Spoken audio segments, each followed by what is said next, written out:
Problem है और हमारा ये मानना है साइनस का प्रॉब्लम ज़्यादा विंटर में होता है। That is partially correct, but medically इसको रेनी सीजन में ज़्यादा बोला जाता है because of the multiplication of viruses and bacterias, वो हमें इन्फेक्ट करता है और साइनस की प्रॉब्लम बढ़ते हैं।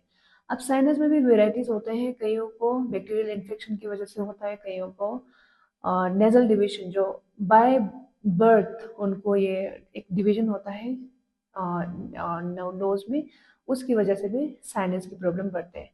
अब चाहे वो बोन डिवीजन हो, चाहे वो बैक्टीरियल इन्फेक्शन हो, साइनस की प्रॉब्लम बेस्ट योगिक थेरेपी योगा में जल नीति है। जल नीति में हम क्या करते हैं, एक पोट होता है जल नीति पोट, जिसमें हम साइलेंट वाटर डाल के ऑल्टरनेटिवली हमने एक नोज से डालना है और दूसरे नोस्ट्रल से निकालना है, मुंह खोला रखना है ताकि हम सांस ले सकें। तो ये क्लींजिंग टेक्निक सबसे बेस्ट थेरेपी माना जाता है योगा में, और सबको करना चाहिए जिनको साइनस है।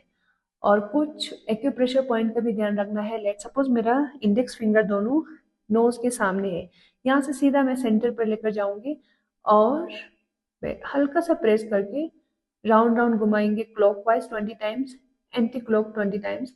जब यहाँ से डन हो जाता है तो सीधा ऊपर आईब्रोज पर लेकर जाएंगे, यहाँ पे हम 20 टाइम क्लॉकवाइज घुमाएंगे, एंटी क्लॉक 20 टाइम। और यहाँ पे भी जब डन हो जाता है तो centre of the forehead 20 time clockwise और 20 टाइम एंटी क्लॉकवाइज। इसके अलावा जिनको बहुत ज़्यादा सीवियर है साइनस की प्रॉब्लम, वो स्टीम भी ले सकते हैं, जिसमें यूकलिप्टस ऑयल सबसे बेस्ट थेरेपी ऑयल है, और उसको हॉट वाटर में डाल के स्टीम भी ले सकते हैं फॉर 5 to 6 टाइम्स उसको स्टीम ले सकते हैं, और वो भी काफ़ी रिलीफ देता है। और कुछ फूड आइटम हमें अवॉइड करना है जो कोल्ड नेचर के होते हैं, जैसे कोकोनट वाटर, छाछ, कर्ड, पनीर, और कुछ फर्मेंटेड फूड लाइक इडली और ढोकला, डोसा, ऐसे खाना हम नहीं खाएंगे साइनस के और प्रॉब्लम के टाइम में। और विटामिन सी रिच फ्रूट्स खाएंगे, जिसमें सबसे बेस्ट आंवला बोला जाता है। आंवला को हम उबालेंगे और उबालने के बाद हम खाएंगे, क्योंकि उसका तासीर जो है वो थोड़ा ठंडा होता है, इसलिए उबाल के हम आंवले को लेंगे।